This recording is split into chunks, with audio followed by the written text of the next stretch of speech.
Hey, welcome to Mikey's Video Game Madness. Yet another episode of Mikey's Video Game Madness. Yet another episode of Mikey's Video Game Madness, where we indulge in the delights of Castlevania Symphony of the Night, which, in my opinion, is probably my most all-time favorite game ever, if you haven't guessed, since this game's been covered like 2 million times on this channel, which is really weird because I don't even have a million videos on this channel, so I don't know. If you calculate quantum physics and stuff in there, I'm sure it'll make sense. Anyway, this is Castlevania Symphony of the Night on the PlayStation 4, featured in the Castlevania Requiem collection exclusively for this, as of this recording, on the PlayStation 4, which also includes what I played before quite terribly, as I will play this game quite terribly as well. I know, shocker. It includes Castlevania Rondo of Blood, two of some of the best Castlevania games ever. This seems to be a port of the PSP version, which was a hidden game in Castlevania Dracula X Chronicles on the PSP, which I kind of wish if they were going to take ports off of it, they do the whole thing and add the 3D version, but unfortunately this doesn't have the classic voice acting. I think the script's okay and the newer voice acting, but one thing I wish they would have kept is Alucard's and Maria's voice, and I even kind of like Death's voice a little bit more in the original recording, because I think their voice is stronger. Richter and Dracula, I really don't care, but I thought they were good voice actors and brought a good presence for those particular characters, like for Alucard, Maria, and possibly Death. I thought that they did an excellent job with the crappy script that they were given, but they decided to go with new actors and actresses, and I just don't think some of them are good. They're very ham-fisted anime-like, which the original script was written for. They feel more appropriate for the original script. Apparently I started getting hiccups when I started to do this, and I'm not trying to be rude and hiccup on the microphone. So as you can see, the script's a little bit different. You don't get the "what is a man, a miserable pile of secrets." So I feel like this game has less input lag than playing on a LCD screen on the PlayStation 3 or a PlayStation 2. Apparently there's more input lag than if you played it on a CRT television with the original PlayStation and probably the PlayStation 2, but I think this feels more responsive than the past few times I've played it on the PlayStation 3 through my PlayStation 1 disc as well as PlayStation emulation. I think I've recorded with both of them. One of them I was doing it in the stupid cat voice that nobody watched, so you probably don't even know what I'm referencing. As you can see, I'm a lot better at avoiding things because I kind of know this game. Beside a few things, like, it's so fuzzy. I can't remember where one of the items are to get to the upside down castle at the end of the game. I know, spoilers for a game that came out, was it 97? I think you'll be okay. But yeah, but as far as a lot of the enemies patterns, especially this part, I played it so many times. When I first played it, I would die. Now, I'm not as good, and I'm not making excuses. I'm not very good at video games. I love video games a whole hell of a lot, but that doesn't mean I have to be the best person ever at them. But one thing that really throws me off is switching between sizes of the television, which I was playing this on a 55-inch, and then when I did this particular recording, I actually went into the bedroom and fairly up close to a 65-inch television, which is a big difference. It's like, if you're sitting close to a 65-inch television, it's like playing a video game on a movie screen. That's what it feels like to me. So it's like you almost have to move your head, and it's just weird. It's like trying a new pair of shoes that don't quite fit, or new pair of shoes that aren't worn in. So I did fairly okay on that part, but later on I die prematurely, and I'm pretty embarrassed about the part that I died at. Now, they actually read this out loud. I remember when I did the cat video, I tried to read this in the cat's voice, and it almost killed me. Now, I'm sorry that we're doing Castlevania again so short. So close to the last video I did of Castlevania, but I don't have a lot of time. I thought I'd have tomorrow off, but I have to go into work, and I don't know if I'm covering from some. I didn't even ask. They're just like, you want another shift? I was like, sure, whatever. So I'm really trying to be better about fitting in videos on my channel. But yeah, unfortunately, this was the last video I covered. I did the Cosmic Star heroine video, which I apparently sound like an idiot because I was saying heroine, and the reason why I did that is because I've seen so many videos covering different things, and everybody talks different or pronounces things differently, and I know it's weird after so many videos. It's even when I don't do live videos, I get kind of nervous because I'm thinking like I'm reading stuff in front of the class, so I start to second guess myself. So if you notice on that video, I pronounce the video heroine and heroine like throughout the video, but I mostly say heroine, and I sound like an idiot. One of my friends, if you're watching, you pointed it out, but one of my friends pointed it out, and I was like, oh no. And I felt really embarrassed, but you know, I didn't want to take it in and out of the box and do it all over again just to change the way I was saying something, but I'm correcting it in this video. Hopefully anybody that thinks I'm a moron will see this video and hopefully won't think I'm a moron, but if I just say I'm not a moron, I mean, does that really help? I swear I'm not illiterate. I know how to read. I just second guess myself, and when you hear people like think there was an issue with Castle Wolfenstein, I was hearing someone say Castle Wolfenstein, so I was like, oh my gosh, I could be saying it wrong all this time. What am I doing with my life? You know, I should just quit watching other people's YouTube videos. Apparently I just do my own thing, but I'm sure I would second guess it anyway. Yeah, so life is alright, work's going good. Yeah, I'm happy I'm getting a lot of hours. I hope that continues. Unfortunately, where I work is in a mall, and I'm worried about that because malls don't tend to do as well now, the advent of the internet, but I'm trying to stick with it as long as I can, and whenever I can get extra hours or whatever, I'm more than down to take it because it's one of the few jobs I actually really like. I hope I don't lose my opportunity to work there because of the mall or whatever, but I think we're doing fairly alright. I don't know.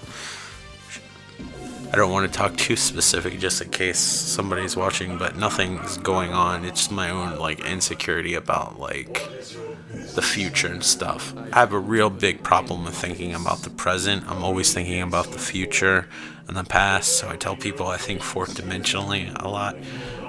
I guess that's a subtle reference to Back to the Future, where Doc's always telling Marty, you're not thinking fourth dimensionally. Like, in 1985, this railroad will be completed. So, even though it's a cliff now, there's going to be a railroad later.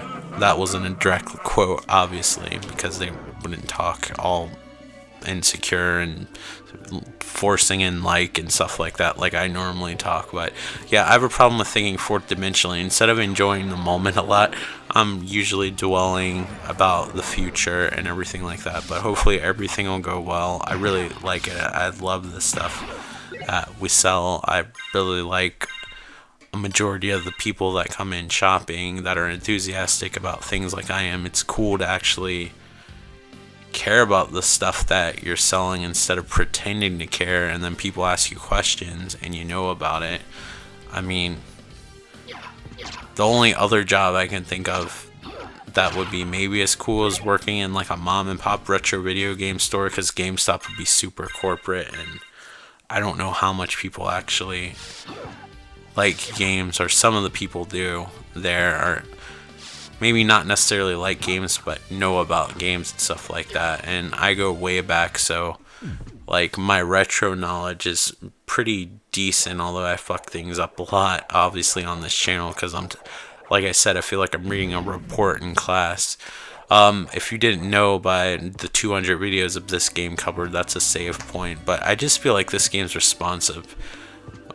More responsive than the other games that I've played on high definition television sets. You don't tell a huge difference with between the 1080p and the 4K resolution, but I guess it's nice that it's there. But I think this game, since it's pixel based, like, scales pretty well either way. The polygons in this game look a lot cleaner than they did on the other ports, because it was emulating PlayStation graphics. It had like this grainy texture where everything looked sharp. A lot of things I didn't even realize were polygonal in this game as I played it past this video, like, took me off guard. I thought some things were sprites, but I guess maybe they had some sort of anti-aliasing, or the resolution just makes it sharper. But I realized, oh, that was a polygon. I didn't even know. But some things on this game, like, it's so sharp, it has like this white outline that you didn't really notice before because the graphics blended a bit. But yeah, it's great. The only thing about these Metroidvania games, as they call them, this was like the first one. They call it Metroidvania because Metroids. And here's a example of like these weird Street Fighter moves. They tell you a few in the instruction manual. I know those were a thing when this came out still. But usually to learn most of the moves, you either need like the internet. I guess you would use the internet today, or a magazine or whatever, or just push everything randomly, and then like I'm doing now, and the stuff will just randomly appear on your list when you do it. And those absorb magic, and as you see, your magic slowly recharges on its own, so you don't really have to worry about getting items and stuff like that to refill your magic. What you will do sometimes, if you're like in a boss battle, sometimes items will actually help you recharge your magic faster. This game has light RPG elements, as you've probably already noticed. I just didn't get to them yet. You go to the menu, you get new stuff, you equipped it, you unequipped it. It'll show you which thing's more powerful than the other. I really love this game. The problem with the Metroidvania games that I have personally is not a real big deal, but I feel like the levels start to look repetitive. The rooms, the areas, the sections of the castle look really great, but then like the backgrounds are usually the same, and it's almost like somebody used a level maker and just took a background and just drew like the outline, where I miss in the old Castlevanias, like every section of the game looked distinctively different, where there was other things in the background, where this is repetitious until you go to another section of the castle. And I feel like it got worse with the Game Boy Advance games, where you didn't have as much memory, so there was storage limitations on the cartridge, and the resolution wasn't as high. But I think when they got to like Order of Ecclesia and Portrait of Ruin on the Nintendo DS, I feel like they started to experiment with making the backgrounds different. Because one thing I really liked about the old games was like walking to Castlevania before you even got there. So everything's like castle based in a lot of these games. Portrait of Ruin and Order of Ecclesia, even though they still somewhat had the problem of having the background somewhat the same, but I do feel like Order of Ecclesia did the best job for the variety of backgrounds. And the gameplay is on point in all these games. It's just more of a preference. One of my favorite things about the old Castlevania games, and what I remember playing it nostalgically as a kid, especially with the games on the NES, the Super Nintendo, and the Sega Genesis, is that every section of the game looked different. Where, like, the sections of the game of this look different, but it's the section of the castle, and you could be fairly big, and it's just the same backgrounds repeating. Like, they might add like these statues here, but the same basic background's different, and then like in the middle ground they might add gates or something, but it's the basic thing. I don't know, I just feel like it doesn't look different enough, and you're on the CD format, and you probably have enough for this file size, but I get it. Again, that's me being nitpicky. This is one of my favorite games of all time. Obviously, it's probably the game I've covered the most on this channel. And the sheer amount of enemies is mind-blowing. The sheer amount of amazing music on this game, I guess that's up to debate. I guess everything video games is subject to debate, but it's all subjective. Everything in life is subjective. I know it's a hard pill to swallow, but none of us are the authority on anything. But anyway, yeah, it would have been nice to have difference in backgrounds, but overall, I really love this game. And the PlayStation being a primarily 3D based system, like the sprite work is quite nice.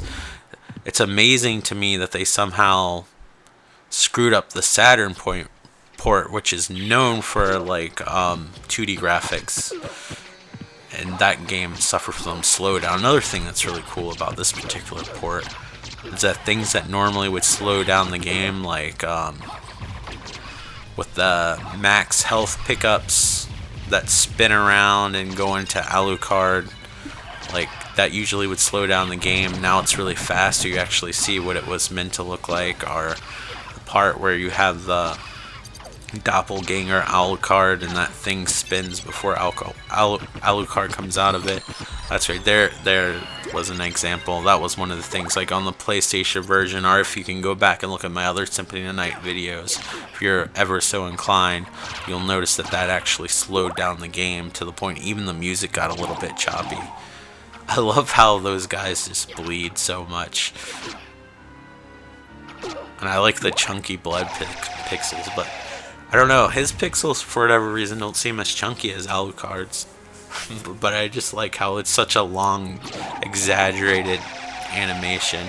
And I like how they actually paid attention to what enemies would bleed blood and which ones bust up into bones and all the rotations and everything. And like I said, it's crazy that the Saturn had so much slowdown on the port.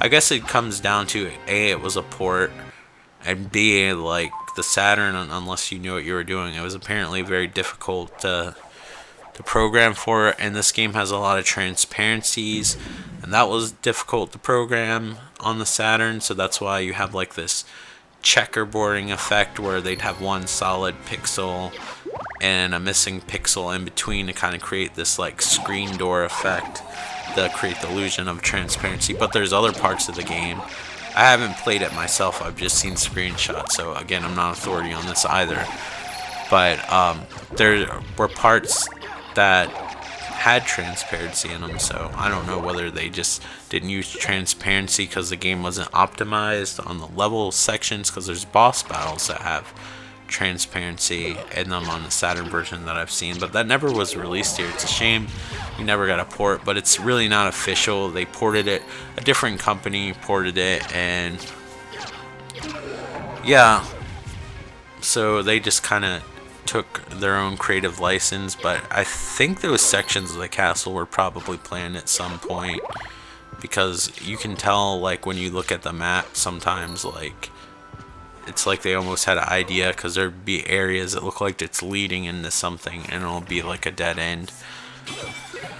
But yeah, this is a really good port. If you've never played Castlevania Symphony of the Night, or you want to live stream a fairly decent person, or you want to brag and show off your trophies, how good you're at Symphony of the Night, this would be the way to go. The one on Xbox 360, that actually, which I'm glad they actually kept in this one. I was worried if they were going to keep it or not, but since it was a port of the PSP version, which had the CGI in it, as primitive as it is, I'm glad they kept it, because it just felt out of place not to have that old CGI and the Xbox 360 port.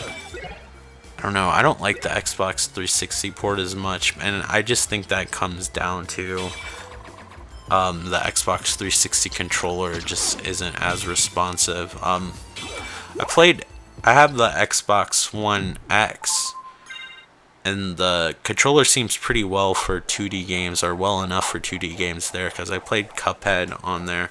I should really start doing Xbox One games, but part of me, when I record, I don't record on the PlayStation 4 Pro. Like, I have a TV in the bedroom and I use that PlayStation.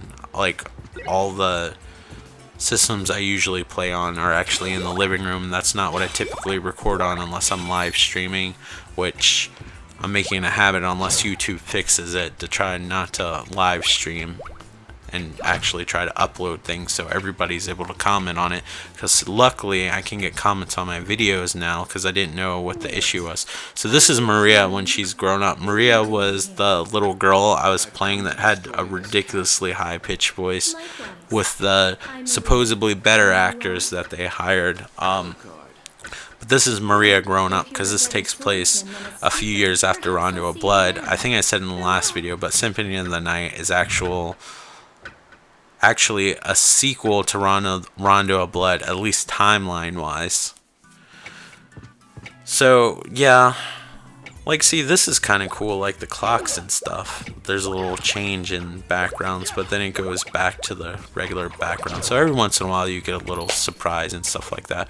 I'm really excited to see what the new Bloodstain game comes out. I think that thing's been in development for at least 4 years, it feels like. They actually released the bonus goal game that's basically like Castlevania 3 on the NES remake, like the 8-bit one. I was actually playing it when I went to go wash my clothes today at the laundromat, and I was just like, this game is so good. A different company's making it, but I just hope that that game gets the love and care that the 2D game got that I was playing today, because that game's excellent. But the people who made this game and the games on the Nintendo DS are working on that game, so I'm pretty excited. Though I wish Konami would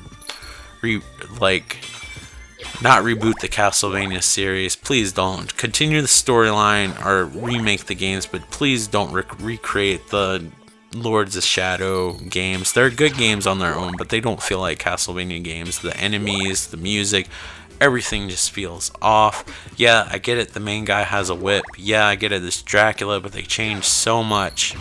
I'm hoping this Netflix series gains traction and Konami actually cares about making the game, because even though I'm sure if Bloodstain ever comes out, it'll feel like more like Castlevania than whatever Konami puts out, unless they get some really loyal people. Like, seriously, hire the people who made Sonic Mania, and I think they'd be straight. But I would be more than happy if they had like Castlevania 1, 2, 3 on the NES, 4 from the Super NES, Rondo of Blood, Castlevania Symphony of the Night, Castlevania 64, Castlevania 64 Legacy of Darkness. I have trouble remembering the Game Boy games as much, but it'd be cool if they release the Game Boy games, the Game Boy Advance games, the Nintendo DS games, and even maybe the obscure Japanese ones that didn't come out, Haunted Castle, the 3D PlayStation games and PlayStation 2 games. Maybe even the one on the PSP. Like, maybe do what Capcom did and release it in 2 editions for $30 each. I would be more than happy to pay for it. I'd be more than happy to pay for maybe if they split it in half and they charge $60. Like, people want to give Konami money. It's just Konami doesn't care. Like, I'm sure if this was released in physical version, I know I would have bought a physical version. I own both of these games. Rondo of Blood's on PSP, so I would much rather play it on a TV. But yeah, I would have bought that, even though I have like so many versions of this. But I would really like that, see an HD remaster of the 3D Rondo of Blood on the PSP, even if they don't upgrade anything, just higher up the resolution. I know what it's supposed to be. I don't know why that game, to me at least personally, plays better. This part usually would have slowdown on the PlayStation 1. This is where I sadly get killed. It's super embarrassing. I don't know why I died. Like, I only can chalk it up to possibly being nervous knowing that this would be recorded, or not being used to playing on TV. And I really haven't played these games in maybe a year or so, and that was just for that stupid cat video voice thing that I made. So I haven't realistically play these games, like try and actually beat the game in like years. So I'm a little bit rusty, but this is one of those games where like you play it for an hour or two and it feels like a good old shoe that you're familiar with, and by no time you'll be really good at it.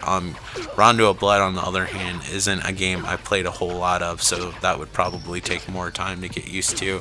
And I feel like I beat the 3D version. I don't know what was changed in the, actually it's 2.5D version, but I feel like that one's a little bit easier than 2D version, but I'm determined to beat it. But anyway, this was Castlevania Symphony of the Night on the PlayStation 4 on the Castlevania Requiem game. I highly recommend it to play either Rondo of Blood or Symphony of the Night any way you can. These are some of the best 2D platformers out there. I'll talk to you next time. I hope you're all doing well. Thank you so much and take care. I'm running out of breath. Bye. If you want to, like, comment, and subscribe. Thanks for watching.